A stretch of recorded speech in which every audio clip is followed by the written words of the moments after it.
ગુરુ માતા સુદીક્ષાજી સાત સંગાથજી પ્રેમથી બોલજો ધને નિરાકારજી.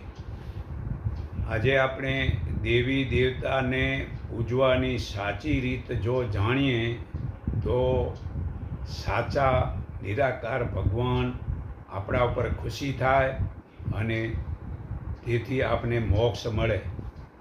તો દેવી દેવતાને પૂજવાથી જે વસ્તુ પદાર્થો મળે છે તે નાશ થાય છે.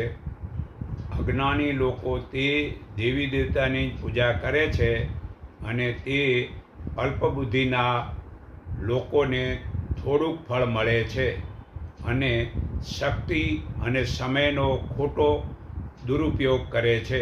પરંતુ જે મનુષ્ય પ્રભુના ભક્તોએ તો પ્રભુને જ પૂજવાના છે તો મોક્ષ મળે છે. તો ભગવાનને જ પૂજવું જોઈએ. પૂજવા માટે તો દેવોને જે પૂજે છે એ ગીતા અધ્યાય 7:20-23 મુજબ જે નાશવંત ફળ મળે છે. તો પ્રભુને જ પૂજે તો મોક્ષ મળે. ગીતામાં 18મા અધ્યાયના 22 મુજબ. તો પહેલાં આપણે આજે બ્રહ્માણીને જો પૂજવા હોય તો 4 વેદ, ગીતા વગેરે વાંચો. 4 વેદ, રઘુવેદ, યજુર્વેદ, સામવેદ અને અથર્વેદ. ગીતા વાંચો, મનુસ્મૃતિ વાંચો, પછી અનેક પુસ્તક વાંચો. પછી મતલબ કે જે છે ને આપણે ઉપનિષદો વાંચો. તો તમે એમાંનું લખેલું વાંચીને જીવનમાં ઉતારો ને જો યાદ રાખો ને તેવું બીજાને જો સંભળાવો તો તમે બ્રહ્માણીને પૂજ્યા છે. અને તેથી પોતાનું અને જગતનું ચોક્કસ કલ્યાણ થાય છે. બીજું કે વિષ્ણુ લક્ષ્મીજીને પૂજવા હોય તો 4 પ્રકારના પુરુષાર્થ કરો: ધર્મ, અર્થ, કામ અને મોક્ષ. તો પહેલાં ધર્મ એટલે કે સત્યનું પાલન કરવું, અસત્યને છોડી દેવું એટલે ખોટું છોડી દેવું, ખોટું એટલે ચોરી બોરી ન કરવાની, ને ઈશ્વરના જ્ઞાનનું પાલન કરવું, વેદ, ગીતા વગેરે શાસ્ત્રોના પ્રમાણે જીવનમાં ઉતારી જીવવું, તથા જેનું પાલન કરવાથી રાષ્ટ્રનું, સમાજનું અને પોતાનું કલ્યાણ થાય એને જ ધર્મ કહેવાય છે. બીજો અર્થ એટલે ધર્મપૂર્વક ધન કમાવવું, મિલકત કોઈ પણ છળ, કપટ, દગો કે ખોટું વગેરે છોડીને સાચી ઈમાનદારીથી ધન કમાવવું, એને અર્થ કહેવાય છે. ત્રીજો કામ એટલે ધર્મથી જે ધન ભેગું કરી એ ધનથી શુદ્ધ સાત્વિક ભોજન કરી પોતાની સપત્નીને ઋતુદાન ભાવથી ભક્ત, દાતારી, સુરી સંતાન બનાવવા એને કામ કહેવાય છે. હવે મોક્ષ એટલે જન્મ, મરણ વગેરે સંસારના સર્વે દુઃખો, રોગો, ભય, બંધન વગેરેથી પૂરેપૂરા છૂટી જવું, તેમજ પરમ સુખ શાંતિથી પૂર્ણ સ્વતંત્રતા, પ્રસન્નતા અને નિર્ભયતાની પ્રાપ્તિ કરીને ઈશ્વરી આનંદમાં જ હંમેશા લીન રહેવું, તેને મોક્ષ કહેવાય છે. તો પાંચમું તેમજ અગ્નિનું પૂજનથી તેમજ તેજ મળે છે. તો શંકર પાર્વતીને પૂજવું હોય તો સંતોષ અને સમાધિમાં રહેવું ને બીજાના દુઃખ છોડાવવા અને મુખમાં સત્સંગરૂપી પ્રચાર કરવો, તે સાચો પ્રસાર જ્ઞાનનો, આત્માજ્ઞાનનો જો પ્રચાર કરવાથી બીજાના મનુષ્યના શરીરમાં એ સારા સંસ્કાર ઉતરે, એ બ્રહ્મ જ્ઞાન પ્રચાર કરવો તો લોકમાં તો બીજાના દુઃખ હળવા કરો, પોતાના સુખ ભલે છીનવાઈ જાય તો શંકર પાર્વતીને તમે પૂજો છો. તો જો સ્ત્રીઓ ઉર્વશીના પૂજનથી સુપાત્ર અને સુંદર સ્ત્રી મળે છે. સારી સ્ત્રી માટે જોઈતી હોય તો ઉર્વશીની પૂજનીથી સુપાત્ર સુંદર સ્ત્રી મળે છે. પોશાક પદાર્થો માટે ઈલા દેવીની પૂજાથી પોષક પદાર્થો મળે છે. પછી દાંપત્ય પ્રેમ માટે ઉમા માતાની પૂજાથી દાંપત્ય પ્રેમ વધે છે. 9મું, ઇન્દ્રિયો સુખ માટે ઇન્દ્રની પૂજાથી ઇન્દ્રિયોનું સુખ મળે છે. 10મું, શક્તિ માટે અન્નપૂર્ણાની પૂજાથી શરીરમાં શક્તિ વધે છે. 11મું, દીર્ઘાયુ માટે અશ્વની કુમારોને પૂજવાથી આયુષ વધે છે. 12મું, લોક પ્રતિષ્ઠા માટે આકાશ એટલે રોદસી અને પૃથ્વીની પૂજાથી લોકમાં પ્રતિષ્ઠા મળે છે. 13મું, સર્ગ માટે આદિત્યોની પૂજાથી સર્ગ મળે છે. 14મું, શરીર વધારવા માટે ગંધર્વોની પૂજાથી શરીરમાં ચરબી વધે છે. 15મું, કામ સુખ માટે દોણની પૂજાથી કામ સુખ મળે છે.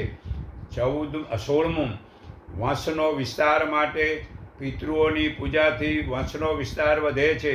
17મું, પુત્રાદિ સંતાન માટે મરીચીનું પૂજનથી પુત્રાદિ સંતાનો મળે છે. 18મું, ધન ભંડાર માટે વરુણની પૂજાથી ધન ભંડારની પ્રાપ્તિ થાય છે. 19મું, ઓજસ માટે મરુતો 49ના પૂજનથી ઓજસ એટલે કે ઇન્દ્રિયોમાં બળ વધે છે. 20મું, ધન માટે માયાદેવીના પૂજનથી ધનનો લાભ થાય છે. 21મું, રાજ્ય સુખ માટે મનુ દેવની પૂજાથી રાજ્ય સુખ મળે છે.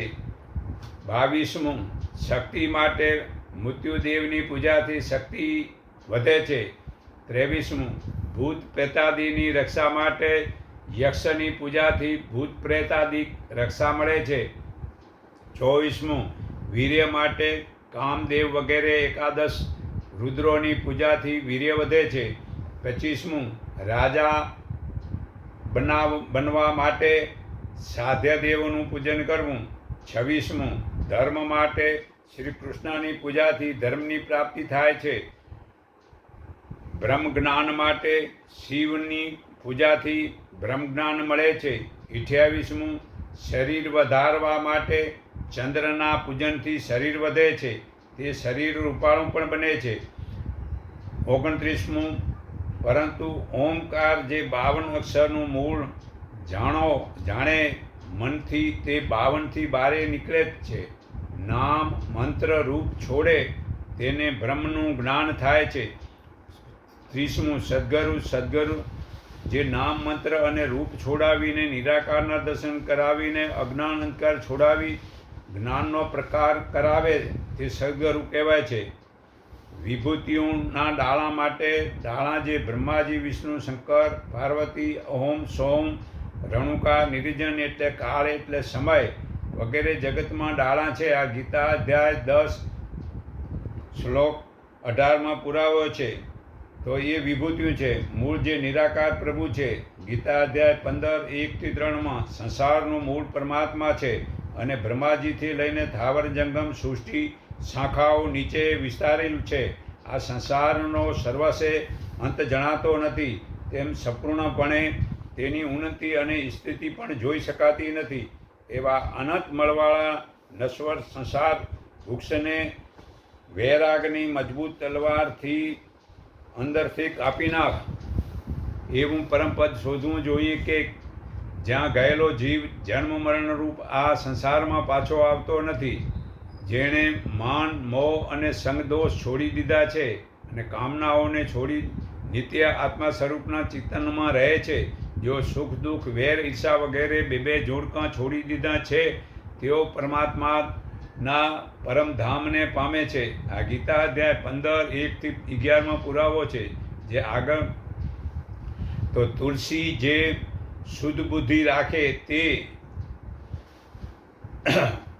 તુગ ભંગ જે કલ્યાણ કરે તે તીર્થ માતા પિતાને પૂજીને નિરાકાર પ્રભુનું જ્ઞાન જીવનમાં ઉતારે તે ત્રિવેણી સંગમ જે ઈંગલા પિંગલા સુષણામાં જે નાકે બંને બાજુ સમાન શ્વાસ આવે તેને ત્યારે તેમાં જે સ્નાન કરી પ્રભુ ધ્યાનમાં રહે તે દરિયો જે સંસાર વ્યવહાર લસકો રહે અને મન જે પ્રભુમાં રાખે અને કામ ક્રોધ લોભ વગેરે છોડીને પ્રેમથી ભરમરસ લૂંટી તૃપ્ત થાય તે દરિયો મતલબ દરિયો સંસાર.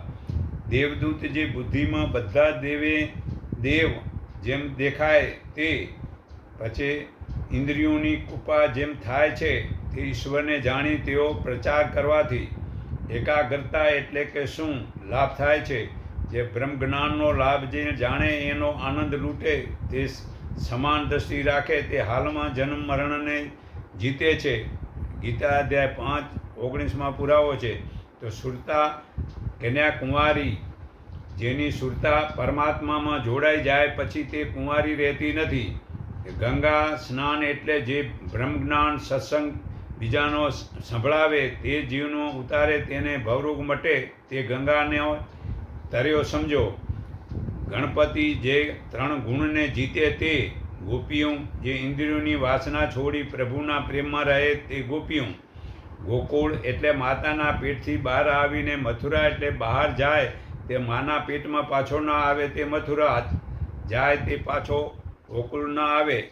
ઘર પોતાનું જે આત્માને શરીર મળ્યું છે તે અને બીજું જે નિરાકાર પ્રભુનું 14 બ્રહ્માંડમાં ઠસોઠસ ભરેલું સાચું ઘર તેમાં લીન થાય તેને પિતાના ઘરમાં જવાથી તે મોક્ષ થાય છે તે પાછો આવતો નથી. તો ચોર કોણ? ચોર જે વધુ કમાવું વધુ મોજ શોખમાં વાપરે જુગાર દારૂ પીવું સ્વાદવાળું એકલો ખાવું ફટાકડા ફોડે ફૂલ તોડે દેશ વિદેશમાં ફરવા જાય અને વિદેશી નકલો કરે તે ચોર છે. જગતમાં છે અને દેખાય તું નથી એવું શું છે? દિવ્ય દ્રષ્ટિ જે કપાળે સુરતા જે ત્રીજું નેત્ર છે પણ તે દેખાતું નથી પરંતુ ભલે તેનો ઉપયોગ ના જાણે તે દ્રષ્ટિ છે છતાં દેખાતી નથી. ભય કેમ છૂટે? જે સંગ્રહ કરતો નથી તેને ભય રહેતો નથી. જન્મ કેમ થાય છે? જે કર્તવ્યનું અભિમાન રાખીને વાસનાની આસક્તિની તૃષ્ણાથી જન્મે છે. દક્ષનું માથું કપાણું જે માથામાં જે આત્મા જ્ઞાન થયું તે માથામાંથી અજ્ઞાન ગયું તો જ્ઞાનથી નવું માથું થયું સમજો. દૈંત કોણ? દૈંત જે વાતું જ્ઞાનની કરે અને ઇન્દ્રિયોની વાસનામાં ફાવે તેવું ખાવું પીવું જોવું સાંભળવું કરે તે દૈંત છે. ધનુષ બાણ જે આત્માને પરમાત્માનું જ્ઞાન થયું છે તેથી તે કામ ક્રોધ લોભ મોહ સ્વાર્થી રાક્ષસોને મારી નાખે તેના શરીરમાં પ્રભુ સર્વે દરવાજેથી પધારે છે. દેહ વિમાન કોણ છે? દેહ વિનાના કોણ છે? જેનું શરીર છે છતાં મારું માનતો નથી તે તો પ્રકૃતિનું પ્રભુએ મને ભાડે આપેલું છે તેવું સમજે છે. તે દેહ વિનાનો ઇન્દ્રિયો વિનાના વર્તનથી ઇન્દ્રિયો વર્તે છે તેવું માને છે. ગીતા અધ્યાય 5, 8, 9 પુરાવો છે. તો પીપળો જે પ્રાણાયામ દરરોજ કરે તો રોગ મટાડે છે તે પીપળો સમજો. પછી પરિષદ જે આત્મા જ્ઞાન વડે પ્રભુ પ્રચારની મહેનત કરે તે પરિષદ છે. પ્રેત કોણ? જે ભોજન સ્ત્રી ધન કુટુંબ ઘર ગામની પુસ્તકની કે 7 વાસના રાખે તે પ્રેત બને છે. ત્યારે તે પ્રભુનું ધ્યાન ભૂલી જાય છે તે પ્રેત છે. પ્રકૃતિ જે શરીર છે તે ભલે ઉમિયા દુર્ગા સીતા ઝાડ પશુ પક્ષી વગેરે શરીરને આ શક્તિ પ્રકૃતિ કહેવાય છે. તે 24 તત્વનું શરીર વિષ્ણુ વગેરેના શરીરને પ્રકૃતિ માયા જળ વસ્તુ કહેવાય છે. ફૂલ જે ચરણ કમળ નયન કમળ હૃદય કમળ વગેરે ઇન્દ્રિયો વડે દેવી ગુણ સત્ય કર્મ અને સ્વભાવને સુધારે તે ફૂલ ચડ્યા સમજો. પછી દીવો જે પરબ્રહ્મ જ્ઞાન પ્રકાશ જાણી તે જ્ઞાન પ્રકાશનો દીવો વડે અજ્ઞાન અંધકાર છોડાવે તે દીવો સમજો. આ ગીતા અધ્યાય 10, 11 પુરાવો છે. લગ્ન બુદ્ધિના સુરતા જે પ્રભુ પ્રેમ સાથે લગ્ની લાગી તે પ્રભુની સાથે લગ્ન થયા તે પછી પ્રભુ ધ્યાનને છોડી બીજે જાય નહીં કે કર્મકાંડ કરે નહીં તે લગ્ન સમજો. મન જેનું મન ખાવું પીવું ધરાતું નથી તે બકરું વળી મારું તારું કરવામાં ધરાતું નથી. તે ઘડીકમાં દેવ પાસે જાય અને ઘડીકમાં દૈત પાસે જાય. તે મનરૂપી નારદ છે તે બકરું સમજો. બકરું એટલે મન. મંદિર જે વિશ્વરૂપી જે ભગવાને સૃષ્ટિ બનાવી છે તેમાં પોતાની ફરજ મુજબના સત્યકર્મ કરે છે તે સાચું મંદિર. મૂર્તિ જે માતા પિતા ગુરુ વગેરે જીવતાની સેવા કરો તે સાચી મૂર્તિ છે. બાકી પથ્થરની મૂર્તિ પૂજે તે અજ્ઞાન છે. મૃત્યુ જે જીવાત્માના કર્મોનો હિસાબ સમજો. મચ્છવેદ જે જ્ઞાન થયું તો એ મચ્છવેદ થયો. માયા જે ચામડાની આંખે દેખાય તે. મદ્રાચળ જે મનને પ્રભુમાં સ્થિર રાખે તે. મોહની જે રંગ રૂપ નામના મોહમાં પડે તે. અને પ્રભુરૂપ અમૃત રસ મળતું નથી. યજ્ઞ જે શરીર વડે સત્યકર્મ કરે તે. મુક્તિ જે પ્રભુના શરણે જાય તે. મોક્ષ પ્રભુમાં લીન રહે તે. જ્ઞાનનો નાશ સંપૂર્ણપણે ઉપાધિ છે. વિષ્ણુ જે 4 હાથ ધર્મ અર્થ કામ મોક્ષ 4 પુરુષાર્થ સમજો.